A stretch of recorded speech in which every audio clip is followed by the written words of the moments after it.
What happens when WNBA referees get caught red-handed trying to steal a victory from your team? So a 14-2 run, bridging the two quarters for the Aces. Boston is tangled up. Jump ball is the call. I mean, when you reach around from behind to tie somebody up, that doesn't usually get you a jump ball. I mean, I don't know how. Watch this play right here. Look. They're going to call jump ball from behind? Look at Aaliyah Wilson's like looking at the ref. Aaliyah Boston's like, you got to be kidding me. The Indiana Fever just showed us exactly how to fight back against the most blatantly corrupt officiating we've seen all season. This wasn't just bad calls or missed whistles. This was systematic bias so obvious that even the coaches lost their minds on camera. Picture this. Aaliyah Wilson makes clear contact with Aaliyah Boston from behind. Contact so obvious that blind fans in the upper deck could see it.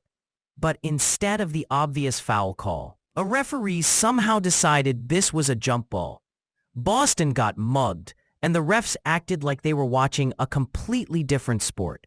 This single moment exposed everything rotten about WNBA officiating.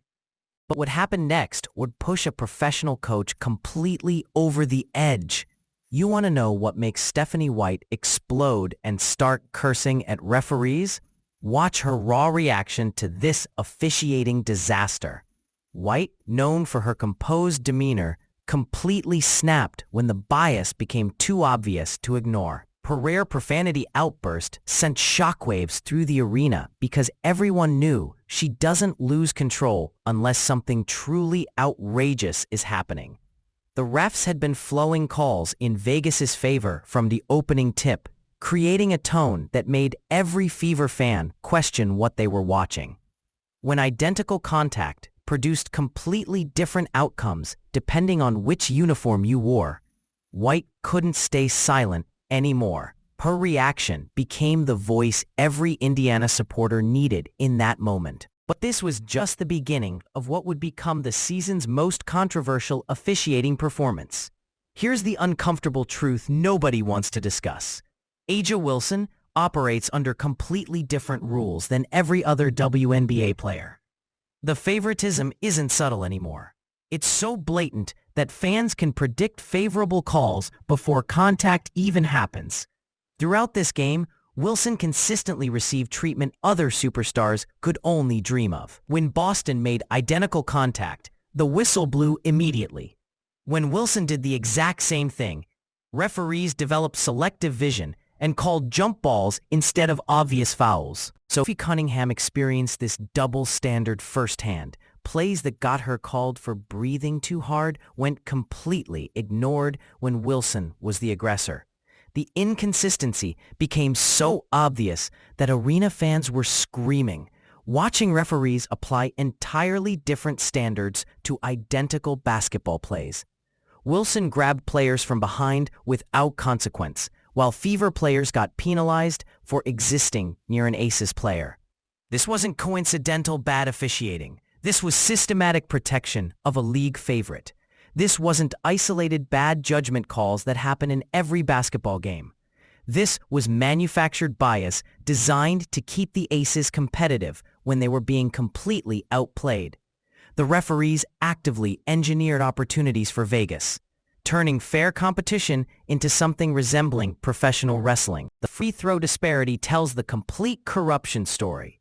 Vegas shot 17 attempts compared to Indiana's 12, despite the Fever attacking the basket aggressively throughout. Those 5 extra free throws weren't earned through superior play. They were gifted by referees, determined to keep the Aces within striking distance.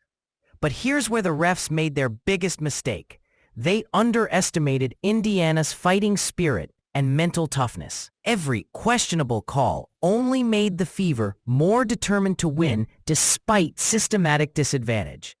And what happened next showed the entire league what championship-level resolve actually looks like.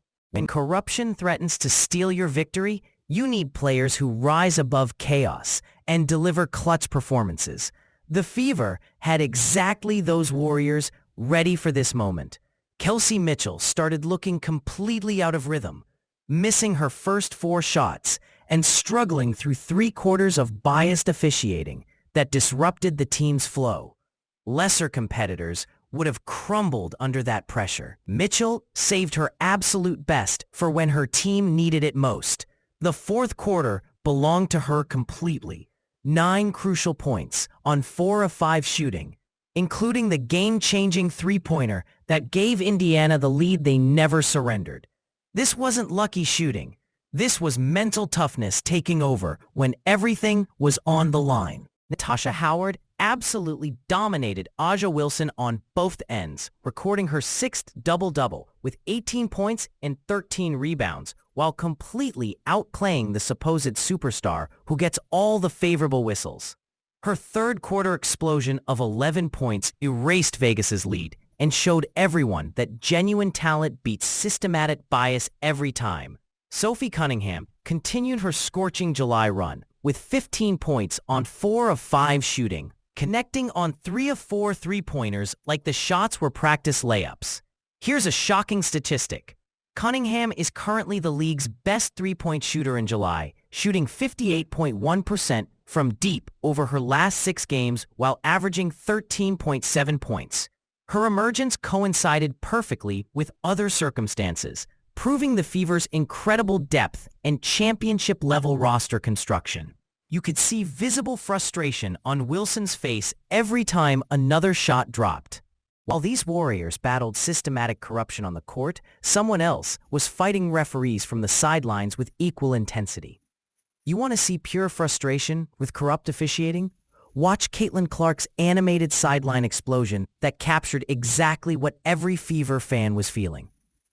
Picture Clark jumping up and down in complete disbelief, her reaction caught on camera for everyone to witness. Clark sat helplessly on that bench, forced to watch officials try to steal her team's victory with increasingly obvious favoritism.